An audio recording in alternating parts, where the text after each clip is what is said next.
नमस्ते दोस्तों, मैं हूं सुभादीप और आप सुन रहे हैं खौफनाक कहानियां, वो भी मेरी जुबानी।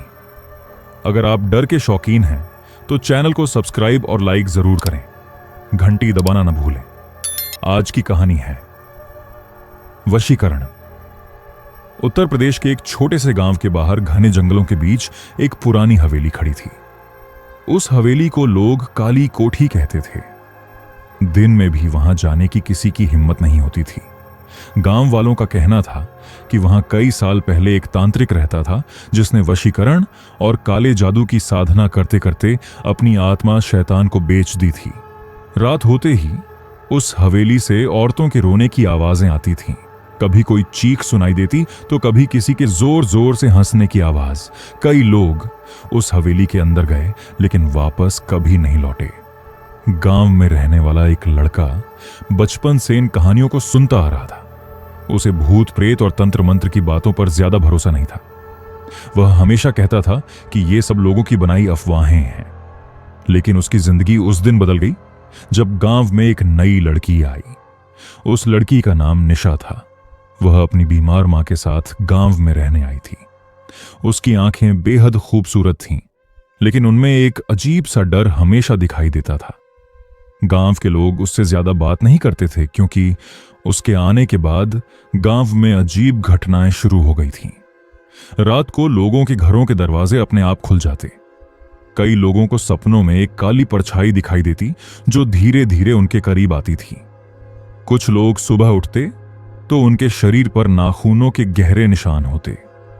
एक रात गांव के चौकीदार ने देखा कि निशा आधी रात को अकेले जंगल की तरफ जा रही है। उसके पैर जमीन पर नहीं पड़ रहे थे। ऐसा लग रहा था जैसे कोई अदृश्य शक्ति उसे हवा में खींच रही हो। चौकीदार डर गया, लेकिन उसने चुपके से उसका पीछा किया। निशा सीधे उसी काली कोठी के अंदर चली गई। हवेली का दरवाजा अपने आप खुल गया। अंदर से लाल रंग की रोशनी बाहर आने लगी। चौकीदार कांपते हुए खिड़की के पास पहुंचा। उसने अंदर देखा तो उसकी चीख निकल गई। हवेली के बीचों बीच एक बड़ा हवन कुंड जल रहा था। उसके चारों तरफ इंसानों की खोपड़ियां रखी थीं। निशा सफेद कपड़ों में आंखें बंद किए खड़ी थी और उसके सामने एक बूढ़ा तांत्रिक बैठा मंत्र पढ़ रहा था। तांत्रिक की आंखें पूरी तरह काली थीं। अचानक उसने मंत्र पढ़ना बंद किया और बिना पीछे मुड़े बोला, "तू बाहर क्यों खड़ा है? अंदर आ जा, हम तेरा ही इंतजार कर रहे हैं।" चौकीदार के पैरों तले जमीन खिसक गई। उसने भागने की कोशिश की लेकिन उसका शरीर हिल नहीं रहा था। तभी हवेली के अंदर से सैकड़ों हाथ निकलकर उसकी तरफ बढ़ने लगे। उसकी चीख पूरे जंगल में गूंज उठी। अगली सुबह गांव वालों को चौकीदार की लाश जंगल में मिली। उसकी आंखें बाहर निकली हुई थीं और शरीर पूरी तरह सूख चुका था, जैसे किसी ने उसका सारा खून पी लिया हो। उस घटना के बाद गांव में दहशत फैल गई, लेकिन असली डर अभी शुरू हुआ था। चौकीदार की मौत के बाद पूरा गांव डर से कांपने लगा। लोग शाम होते ही अपने घरों के दरवाजे बंद कर लेते। बच्चों को बाहर निकलने की इजाजत नहीं थी। हर तरफ सिर्फ उसी काली कोठी की बातें हो रही थीं। लेकिन सबसे अजीब बात यह थी कि निशा अगले दिन ऐसे घूम रही थी जैसे कुछ हुआ ही ना हो। उसके चेहरे पर वही मासूमियत थी, लेकिन अब उसकी आंखों में एक अजीब चमक दिखाई देने लगी थी। गांव के कुछ लोगों को यकीन हो गया था कि निशा का संबंध उस हवेली और तांत्रिक से है। उसी गांव में रहने वाला एक युवक था जो शहर में पढ़ाई करता था और कुछ दिनों के लिए गांव आया हुआ था। उसे इन बातों पर विश्वास नहीं था। उसने सोचा कि लोग अंधविश्वास में फंस चुके हैं और किसी को सच पता लगाना होगा। उसने तय किया कि वह खुद काली कोठी जाकर देखेगा। उस रात करीब 12 बजे वह टॉर्च लेकर जंगल की तरफ निकल पड़ा। हवा बहुत ठंडी थी। पेड़ों की शाखाएं ऐसे हिल रही थीं जैसे कोई उन पर बैठा हो। जैसे जैसे वह हवेली के करीब पहुंच रहा था, उसके कानों में धीमी फुसफुसाहट सुनाई देने लगी। "वापस चले जाओ, यहां मौत रहती है।" लेकिन उसने डर को नजरअंदाज किया और आगे बढ़ता गया। कुछ देर बाद वह हवेली के सामने खड़ा था। हवेली पहले से भी ज्यादा डरावनी लग रही थी। उसकी दीवारों पर काले धब्बे थे जो दूर से खून जैसे दिखते थे। अचानक हवेली का बड़ा दरवाजा अपने आप खुल गया। उसके हाथ कांपने लगे, लेकिन वह अंदर चला गया। अंदर चारों तरफ अंधेरा था। दीवारों पर पुराने चित्र बने थे जिनमें लोगों की बलि दी जा रही थी। जमीन पर राख फैली हुई थी और हर तरफ अजीब बदबू थी। तभी ऊपर से किसी के चलने की आवाज आई। वह धीरे धीरे सीढ़ियां चढ़ने लगा। जैसे ही वह ऊपर पहुंचा, उसे एक कमरे से रोने की आवाज सुनाई दी। उसने दरवाजा खोला। कमरे के अंदर एक छोटी लड़की कोने में बैठी रो रही थी। उसने पूछा, तुम कौन हो? लड़की धीरे धीरे उसकी तरफ मुड़ी। उसका चेहरा पूरी तरह जला हुआ था। उसकी आंखों की जगह सिर्फ काले गड्ढे थे। वह डरकर पीछे हट गया। तभी लड़की जोर जोर से हंसने लगी। उसकी आवाज अचानक किसी बूढ़ी औरत जैसी हो गई। तू भी मर जाएगा जैसे बाकी सब मरे। अचानक कमरे का दरवाजा अपने आप बंद हो गया। कमरे की दीवारों से खून बहने लगा। वह घबराकर दरवाजा खोलने की कोशिश करने लगा, लेकिन दरवाजा नहीं खुला। तभी पीछे से किसी ने उसके कंधे पर हाथ रखा। उसने कांपते हुए पीछे देखा। वह निशा थी, लेकिन उसका चेहरा पूरी तरह बदल चुका था। उसकी आंखें लाल थीं और उसके होंठों पर काला खून लगा हुआ था। वह धीमी आवाज में बोली, तुझे यहां नहीं आना चाहिए था। अचानक पूरा कमरा कांपने लगा। दीवारों से चीखने की आवाजें आने लगीं। निशा ने उसका हाथ पकड़ा और तेजी से उसे कमरे से बाहर खींच लिया। दोनों नीचे भागने लगे, लेकिन हवेली का रास्ता बदल चुका था। जहां दरवाजा था, वहां अब सिर्फ दीवार थी। हर तरफ सिर्फ अंधेरा था। तभी पीछे से भारी कदमों की आवाज आने लगी। ऐसा लग रहा था जैसे कोई बहुत बड़ा आदमी धीरे धीरे उनकी तरफ बढ़ रहा हो। निशा का चेहरा डर से सफेद पड़ गया। वह कांपती आवाज में बोली, वो जाग गया। भारी कदमों की आवाज लगातार करीब आती जा रही थी। पूरा गलियारा कांप रहा था। हवेली की दीवारों पर लगी पुरानी तस्वीरें अपने आप हिलने लगीं। अचानक उनमें बने लोगों की आंखों से खून बहने लगा। निशा तेजी से उसे खींचते हुए एक दूसरे कमरे में ले गई और दरवाजा बंद कर दिया। दोनों की सांसें तेज चल रही थी। उसने डरते हुए पूछा, यह सब क्या है? वो कौन है? निशा कुछ सेकंड तक चुप रही। उसकी आंखों में आंसू आ गए। फिर वह धीमी आवाज में बोली, यह हवेली शापित है। यहां रहने वाला तांत्रिक मरने के बाद भी जिंदा है। उसकी आत्मा अभी भी इसी जगह कैद है। अचानक बाहर से किसी ने दरवाजे पर जोरदार वार किया। धड़ाम! पूरा कमरा हिल गया। निशा डर कर पीछे हट गई। वो हमें ढूंढ चुका है। उसने कमरे में इधर उधर देखा। वहां एक पुरानी अलमारी थी। निशा ने जल्दी से उसे खोला। अंदर तंत्र मंत्र की किताबें और कुछ पुराने कागज रखे थे। एक कागज पर लाल रंग से कुछ लिखा हुआ था, वशीकरण सिद्धि के लिए 7 आत्माओं की बलि आवश्यक है। उसके हाथ कांपने लगे। इसका मतलब क्या है? निशा की आवाज भर आ गई। मेरे पिता वही तांत्रिक थे। यह सुनकर उसके होश उड़ गए। निशा रोने लगी। उन्होंने अमर होने के लिए काला जादू किया था, लेकिन आखिरी साधना के दौरान कुछ गलत हो गया। उनकी आत्मा इस हवेली में फंस गई। अब वो लोगों की आत्माएं लेकर खुद को और शक्तिशाली बना रहे हैं। बाहर से फिर जोरदार आवाज आई। धड़ाम! इस बार दरवाजे में दरार पड़ गई। अचानक कमरे की सारी मोमबत्तियां बुझ गईं। पूरा कमरा अंधेरे में डूब गया। तभी एक भारी आवाज गूंजी, निशा, तू उसे बचा नहीं पाएगी। उसकी रीढ़ में सिहरन दौड़ गई। कमरे के कोने में धीरे धीरे एक काली परछाई बनने लगी। वह परछाई इंसान जैसी थी, लेकिन उसकी ऊंचाई लगभग 7 फुट थी। उसकी आंखें अंगारों की तरह जल रही थीं। निशा कांपने लगी। पिता, हमें छोड़ दीजिए। परछाई जोर से हंसी। उसकी हंसी इतनी भयानक थी कि कमरे की खिड़कियां टूट गईं। तू मेरी बेटी है। तेरी आत्मा पर सिर्फ मेरा अधिकार है। अचानक वह परछाई तेजी से उनकी तरफ बढ़ी। उसी समय निशा ने जेब से राख निकालकर हवा में फेंकी और जोर से कुछ मंत्र पढ़े। पूरा कमरा लाल रोशनी से भर गया। परछाई पीछे हट गई और गुस्से में चीखने लगी। निशा ने उसका हाथ पकड़ा। भागो! दोनों तेजी से कमरे से बाहर भागे, लेकिन हवेली अब पहले जैसी नहीं रही थी। गलियारों की दीवारों से इंसानों के चेहरे बाहर निकल रहे थे। वे सब दर्द में चीख रहे थे, हमें बचाओ, हमें यहां से निकालो। अचानक फर्श पर पड़ा एक शव हिलने लगा।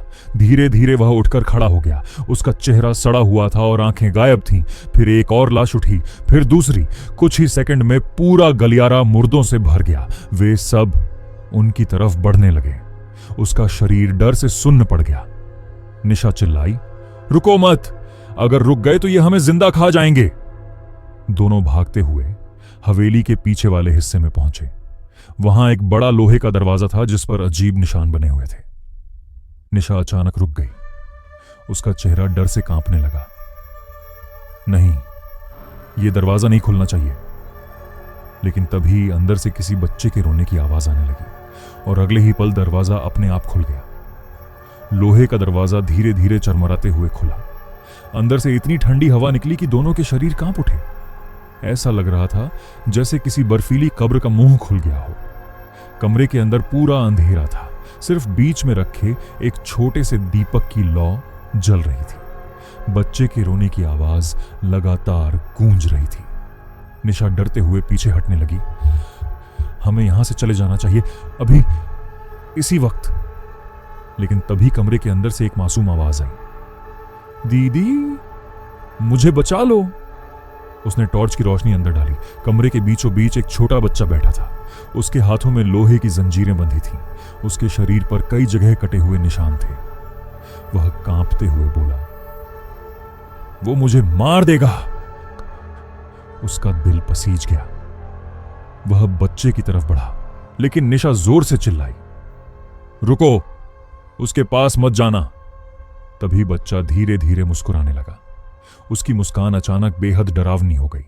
उसकी गर्दन असामान्य तरीके से घूमने लगी। कुछ ही सेकंड में उसका चेहरा पीछे की तरफ घूम चुका था। उसकी आंखें पूरी तरह काली हो गईं। फिर वह एक बूढ़े आदमी की आवाज में बोला, तुम दोनों अब यहां से जिंदा नहीं जाओगे। अचानक कमरे का दरवाजा अपने आप बंद हो गया। दीवारों पर बने तांत्रिक चिन्ह लाल रंग से चमकने लगे। फर्श से काला धुआं निकलने लगा जो धीरे धीरे पूरे कमरे में फैल गया। निशा कांपते हुए पीछे हट गई। यह आत्मा नहीं है, यह वही है। अचानक बच्चा हवा में उठ गया। उसकी जंजीरें अपने आप टूटने लगीं। उसका शरीर फटने लगा और उसके अंदर से एक लंबी काली परछाई बाहर निकली। वह वही तांत्रिक था। उसका चेहरा आधा जला हुआ था। आंखों की जगह सिर्फ आग जल रही थी। उसके लंबे नाखून जमीन को छू रहे थे। कमरे की सारी दीवारों से खून बहने लगा। तांत्रिक धीरे धीरे उनकी तरफ बढ़ने लगा। सालों बाद मेरी साधना पूरी होने वाली है। उसकी आवाज इतनी भारी थी कि पूरा कमरा कांप उठा। 7वीं आत्मा मिलते ही मैं इस दुनिया में वापस आ जाऊंगा। उसने डरते हुए पूछा, 7वीं आत्मा कौन है? तांत्रिक की जलती आंखें उसकी तरफ घूम गईं। तू। अचानक कमरे की जमीन फट गई। नीचे हजारों इंसानी हाथ दिखाई देने लगे जो ऊपर आने की कोशिश कर रहे थे। हर तरफ चीखें गूंजने लगीं। तांत्रिक ने अपने हाथ फैलाए और मंत्र पढ़ना शुरू कर दिया। निशा दर्द से चीखने लगी। उसके शरीर पर काले निशान बनने लगे। वह जमीन पर गिर गई। उसने घबराकर निशा को उठाने की कोशिश की, लेकिन उसका शरीर बर्फ की तरह ठंडा हो चुका था। निशा मुश्किल से बोली, उसकी ताकत हवेली के नीचे छिपी किताब में है। अगर वो किताब जल गई तो उसका अंत हो जाएगा। तभी तांत्रिक अचानक उनके सामने आ गया। उसका चेहरा बिल्कुल करीब था। उसकी सांसों से सड़े हुए मांस की बदबू आ रही थी। वह मुस्कुराया। बहुत देर हो चुकी है। अचानक उसने अपना हाथ उसकी गर्दन पर रख दिया। उसका पूरा शरीर हवा में उठ गया। उसे महसूस हुआ जैसे उसकी सांसें रुक रही हों। तांत्रिक की आंखें और तेज जलने लगीं। अब तेरी आत्मा मेरी होगी। तभी अचानक निशा ने जमीन पर पड़ा खंजर उठाया और तांत्रिक के सीने में घोंप दिया। पूरा कमरा जोर से कांप उठा। तांत्रिक दर्द में चीखा। उसकी चीख इतनी भयानक थी कि हवेली की छत टूटने लगी। लेकिन अगले ही पल तांत्रिक हंसने लगा। खंजर धीरे धीरे पिघलने लगा। मुझे मारना इतना आसान नहीं है। अचानक उसने निशा की गर्दन पकड़ ली। निशा हवा में लटक गई। उसकी आंखों से खून बहने लगा। वह तड़पते हुए उसकी तरफ देखने लगी। भागो, नीचे तहखाने में जाओ, किताब खत्म करो। तभी तांत्रिक ने जोर से निशा को दीवार पर दे मारा। धड़ाम! दीवार खून से लाल हो गई। निशा जमीन पर गिर पड़ी और फिर बिल्कुल शांत हो गई। निशा जमीन पर पड़ी थी। उसके शरीर में कोई हलचल नहीं हो रही थी। उसके सिर के पास खून फैल चुका था। उसकी आंखें खुली हुई थीं, लेकिन उनमें अब कोई हरकत नहीं थी। कुछ सेकंड तक वह वहीं खड़ा रह गया। उसका दिमाग सुन्न पड़ चुका था। तभी तांत्रिक की भारी हंसी पूरे कमरे में गूंज उठी। अब तुझे कोई नहीं बचा सकता। उसने डरते हुए पीछे देखा। तांत्रिक धीरे धीरे उसकी तरफ बढ़ रहा था। उसके पैरों के नीचे जमीन काली पड़ती जा रही थी। उसकी आंखों से आग निकल रही थी। अचानक कमरे की दीवारों से हजारों हाथ निकलने लगे। वे सब उसकी तरफ बढ़ रहे थे। वह तेजी से पीछे हटा और भागने लगा। तांत्रिक की आवाज उसके पीछे गूंज रही थी, भाग ले, लेकिन इस हवेली से कोई जिंदा बाहर नहीं जाता। वह अंधेरे गलियारों में भागता रहा। पीछे से चीखें और हंसी लगातार सुनाई दे रही थी। कई बार उसे लगा जैसे कोई उसके बिल्कुल पीछे दौड़ रहा हो। अचानक उसके सामने वही छोटी जली हुई लड़की दिखाई दी। इस बार उसका चेहरा और भी भयानक था। उसकी आंखों से कीड़े निकल रहे थे। वह धीरे धीरे मुस्कुराई। तहखाना नीचे है, लेकिन वहां मौत तेरा इंतजार कर रही है। इतना कहकर वह अचानक गायब हो गई। उसी समय फर्श पर बने एक पुराने लकड़ी के दरवाजे पर उसकी नजर पड़ी। वह तहखाने का रास्ता था। उसने कांपते हुए दरवाजा खोला। नीचे से सड़ी हुई लाशों की बदबू आ रही थी। वह धीरे धीरे सीढ़ियां उतरने लगा। हर कदम के साथ अंधेरा बढ़ता जा रहा था। नीचे पहुंचते ही उसकी टॉर्च झिलमिलाने लगी। तहखाना बहुत बड़ा था। वहां चारों तरफ इंसानी हड्डियां बिखरी थीं। दीवारों पर खून से मंत्र लिखे हुए थे। बीच में एक पत्थर का बड़ा चबूतरा बना था। उसके ऊपर एक काली किताब रखी थी। किताब के आसपास कई मोमबत्तियां जल रही थीं। जैसे ही वह किताब के करीब पहुंचा, अचानक पूरा तहखाना कांपने लगा। ऊपर से तांत्रिक की चीख गूंजी, उसे मत छूना। उसके हाथ कांप रहे थे, लेकिन उसने हिम्मत करके किताब उठा ली। किताब छूते ही उसके दिमाग में अजीब आवाजें गूंजने लगीं। उसे दिखाई देने लगा कि सालों पहले इस हवेली में क्या हुआ था। तांत्रिक लोगों को अपने वशीकरण में फंसाकर यहां लाता था, फिर उनकी बलि देकर अपनी शक्तियां बढ़ाता था। जो लोग मरते थे, उनकी आत्माएं इसी हवेली में कैद हो जाती थीं। अचानक उसके सामने एक भयानक दृश्य आया। निशा छोटी बच्ची थी और तांत्रिक उसे जबरदस्ती मंत्र सिखा रहा था। निशा रो रही थी, लेकिन तांत्रिक लगातार कह रहा था, एक दिन तू मेरी सबसे बड़ी शक्ति बनेगी। अचानक उसका सिर दर्द से फटने लगा। उसने किताब बंद कर दी। तभी पीछे से धीमी आवाज आई, उसे जला दो जल्दी। उसने पीछे मुड़कर देखा। निशा उसके पीछे खड़ी थी, लेकिन उसका शरीर पारदर्शी था। वह अब इंसान नहीं रही थी, उसकी आत्मा थी। उसकी आंखों से आंसू बह रहे थे। मेरे पिता को रोको, नहीं तो वो पूरे गांव को खत्म कर देगा। अचानक तहखाने का दरवाजा जोर से टूट गया। तांत्रिक अंदर आ चुका था। इस बार उसका रूप पहले से भी ज्यादा डरावना था। उसका आधा शरीर जल चुका था और उसके अंदर से कीड़े निकल रहे थे। वह गुस्से में चीखा, वो किताब मुझे दे दे। पूरा तहखाना कांपने लगा। दीवारों में दरारें पड़ने लगीं। तांत्रिक तेजी से उसकी तरफ बढ़ा। उसने डरते हुए आसपास देखा। चबूतरे के पास एक जलती हुई मशाल पड़ी थी। उसने तुरंत किताब उठाई और मशाल की आग में डाल दी। जैसे ही किताब में आग लगी, तांत्रिक दर्द से जोर जोर से चीखने लगा। उसकी चीख इतनी भयानक थी कि कानों से खून निकलने लगा।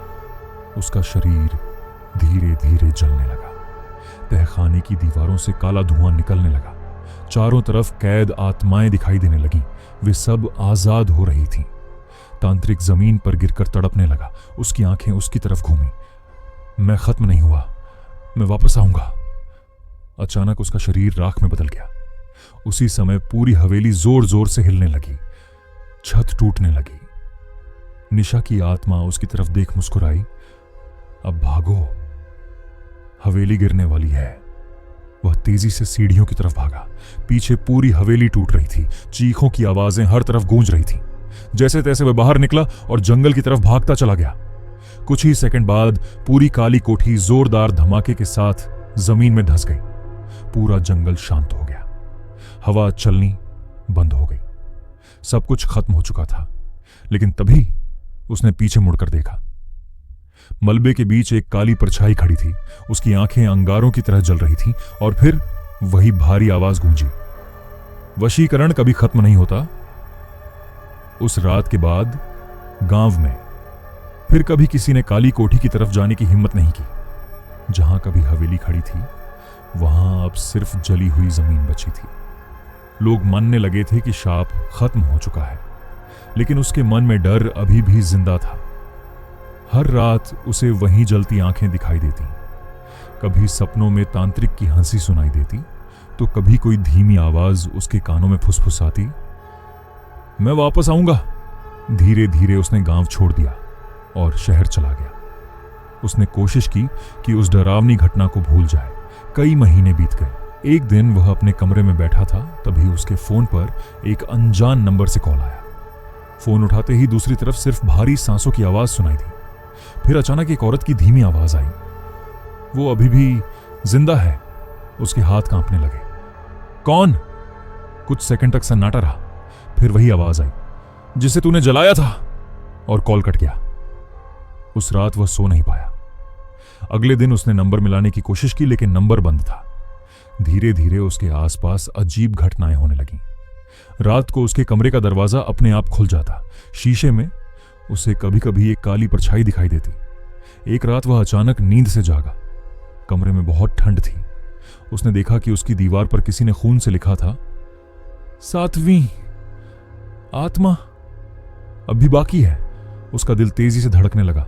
तभी कमरे के कोने में कोई खड़ा दिखाई दिया। वह निशा थी, लेकिन इस बार उसका चेहरा बेहद डरावना था। उसकी आंखों से काला खून बह रहा था।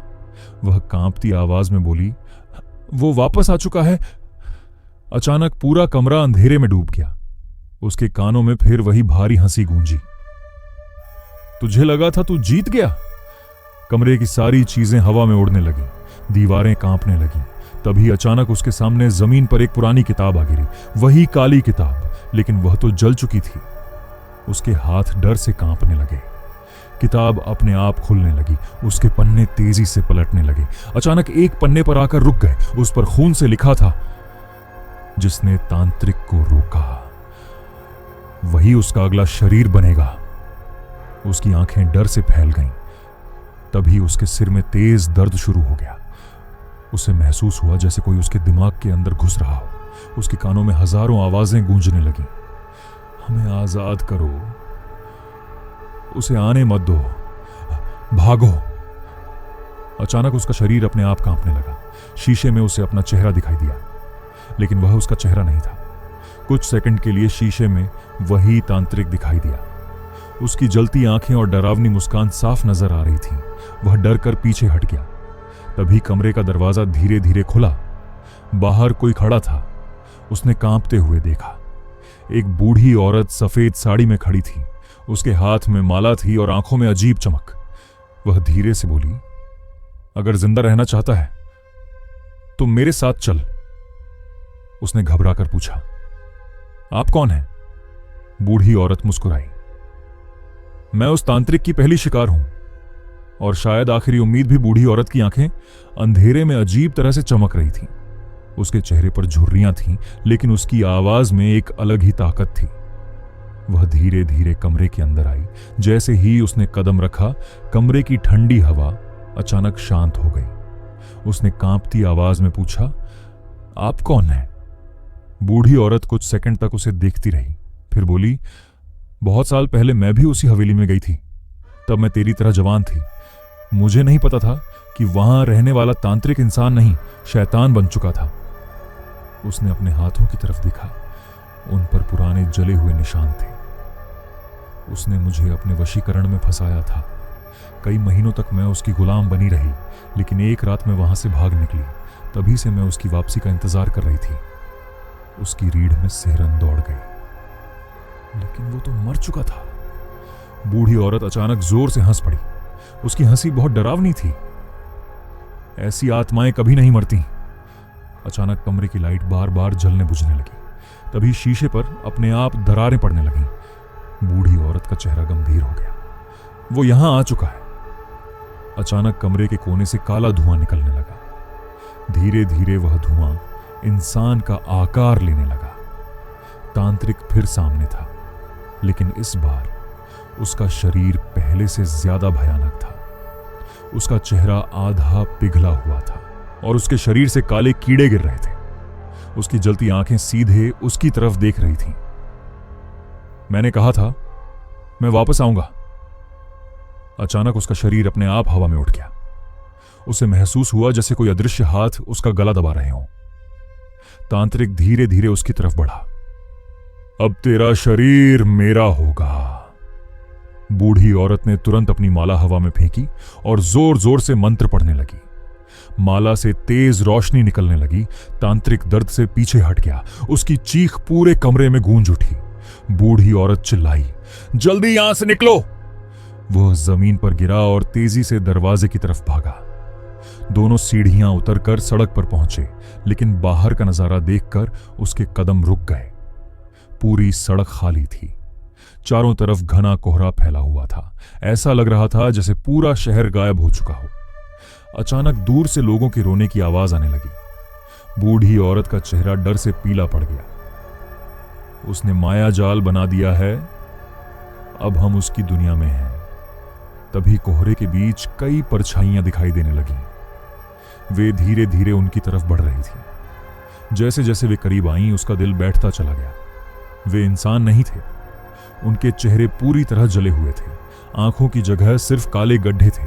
उनके मुंह से काला खून बह रहा था। बूढ़ी औरत फुसफुसाई, ये उसकी कैद आत्माएं हैं। अचानक वे सब एक साथ चीखने लगे। उनकी चीख इतनी तेज थी कि उसके कानों से खून निकलने लगा। फिर वे दौड़ते हुए उनकी तरफ आने लगे। दोनों तेजी से भागने लगे। कोहरा लगातार गहरा होता जा रहा था। भागते भागते वे एक पुराने मंदिर के सामने पहुंचे। मंदिर पूरी तरह टूटा हुआ था, लेकिन उसके अंदर से हल्की रोशनी आ रही थी। बूढ़ी औरत तुरंत अंदर भागी।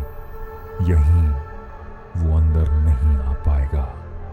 जैसे ही दोनों मंदिर के अंदर पहुंचे, बाहर खड़ी सारी आत्माएं अचानक रुक गईं। वे गुस्से में चीखने लगीं, लेकिन मंदिर के अंदर नहीं आ पा रही थीं। उसने राहत की सांस ली, लेकिन तभी मंदिर के अंदर से किसी के ताली बजाने की आवाज आई। दोनों डर कर पीछे मुड़े। मंदिर के अंधेरे कोने में कोई बैठा था। धीरे धीरे वह उठकर सामने आया। उसे देखते ही बूढ़ी औरत की चीख निकल गई। नहीं, यह नहीं हो सकता। वह आदमी बिल्कुल उसी तांत्रिक जैसा दिख रहा था, लेकिन उसकी उम्र बहुत कम थी। वह मुस्कुराया। असली खेल अब शुरू होगा। मंदिर के अंदर खड़ा वह युवक बिल्कुल उसी तांत्रिक जैसा दिख रहा था। उसकी आंखों में वही जलती हुई चमक थी और होठों पर डरावनी मुस्कान। बूढ़ी औरत कांपने लगी। तू अभी तक जिंदा कैसे है? युवक धीरे धीरे उनकी तरफ बढ़ा। उसके कदमों की आवाज मंदिर में गूंज रही थी। जिसे तुम लोग मार चुके हो, वो सिर्फ मेरा एक रूप था। उसके चेहरे पर मुस्कान और गहरी हो गई। असल शरीर तो कभी मरा ही नहीं। उसका दिल तेजी से धड़कने लगा। क्या मतलब? अचानक मंदिर की दीवारों पर बने पुराने चित्र चमकने लगे।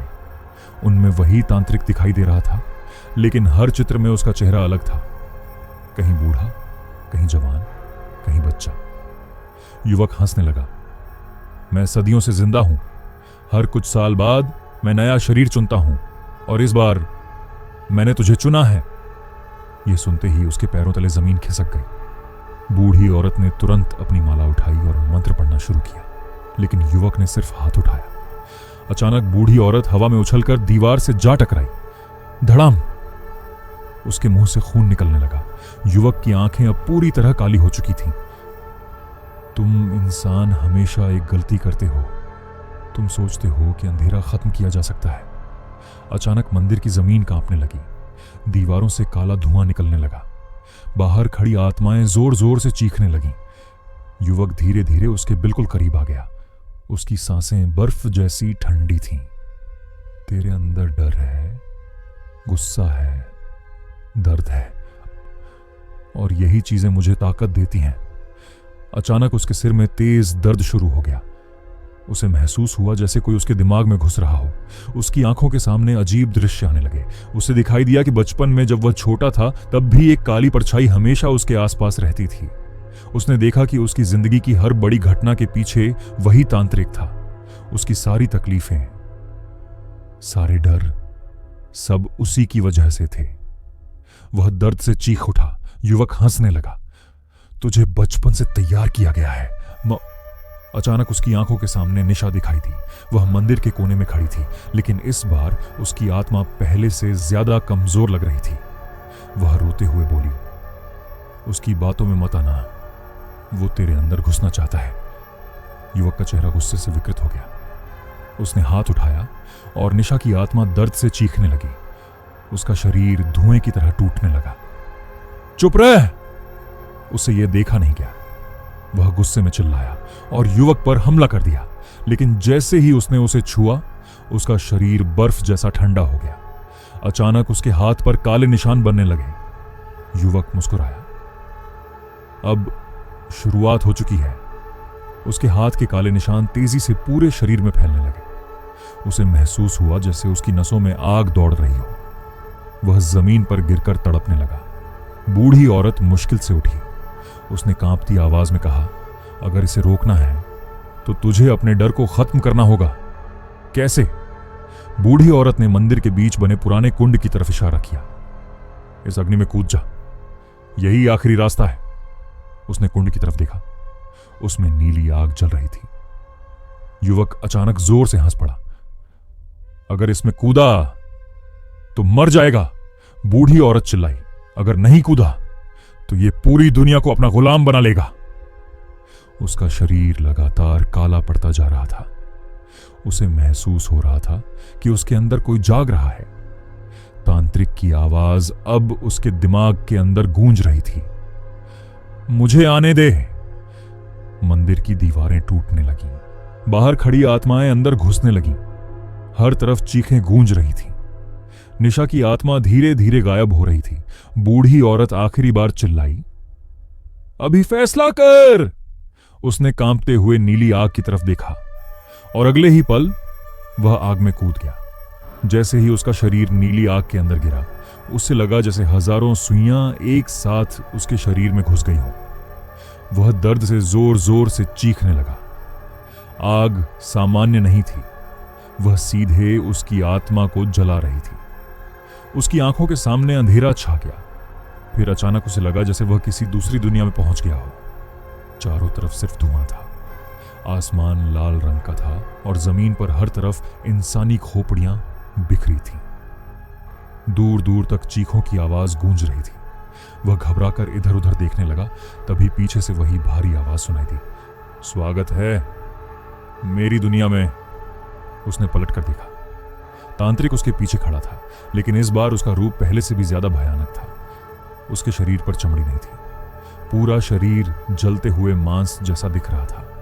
उसकी आंखों से आग निकल रही थी। वह मुस्कुराया। यहां से कोई वापस नहीं जाता। अचानक जमीन के नीचे से सैकड़ों हाथ निकलकर उसके पैरों को पकड़ने लगे। वे हाथ ठंडे और सड़े हुए थे। वह खुद को छुड़ाने की कोशिश करने लगा, लेकिन पकड़ और मजबूत होती जा रही थी। तांत्रिक धीरे धीरे उसकी तरफ बढ़ा। बस अपनी आत्मा मुझे सौंप दे, सारा दर्द खत्म हो जाएगा। अचानक उसके आसपास अजीब दृश्य दिखाई देने लगे। उससे अपने माता पिता दिखाई दिए, वे रो रहे थे। फिर उसे अपने बचपन के सारे डर दिखाई देने लगे। हर वो पल जब वह अकेला था, हर वो दर्द जो उसने छिपाया था। तांत्रिक की आवाज उसके दिमाग में गूंजने लगी, देखा, इंसान सिर्फ डर से बना है। वह दर्द से सिर पकड़कर जमीन पर गिर पड़ा। तभी अचानक उसे किसी की आवाज सुनाई दी, हार मत मानो। उसने ऊपर देखा, निशा उसके सामने खड़ी थी। इस बार उसकी आत्मा हल्की रोशनी से चमक रही थी। वह मुस्कुराई। डर उसकी ताकत है। अगर तू डरना बंद कर देगा तो वो कमजोर पड़ जाएगा। तांत्रिक गुस्से से चीखा, चुप। उसने हाथ उठाया और निशा दर्द से तड़पने लगी। उसकी आत्मा धीरे धीरे टूटने लगी। वह गुस्से में उठ खड़ा हुआ। इस बार उसने तांत्रिक की आंखों में सीधे देखा। पहली बार उसके अंदर डर नहीं था। वह जोर से बोला, तू सिर्फ लोगों के डर में जिंदा है। अचानक चारों तरफ तेज रोशनी फैलने लगी। तांत्रिक का चेहरा बदलने लगा। उसकी आंखों की आग कमजोर पड़ने लगी। वह पीछे हट गया। नहीं, ऐसा नहीं हो सकता। वह आगे बढ़ा। तू कमजोर है, तू अकेला है। लेकिन इस बार उसने डर कर पीछे हटने के बजाय उसका हाथ पकड़ लिया। जैसे ही उसने तांत्रिक को छुआ, उसके शरीर से तेज रोशनी निकलने लगी। तांत्रिक दर्द से चीख उठा उसका शरीर जलने लगा, चारों तरफ की दुनिया टूटने लगी, आसमान में दरारें पड़ गईं, जमीन फटने लगी। तांत्रिक चीखते हुए बोला, अगर मैं खत्म हुआ तो तू भी मर जाएगा। उसने आंखें बंद कर लीं, फिर पूरी ताकत से चिल्लाया, खत्म हो जा। अचानक इतनी तेज रोशनी फैली कि सब कुछ सफेद हो गया।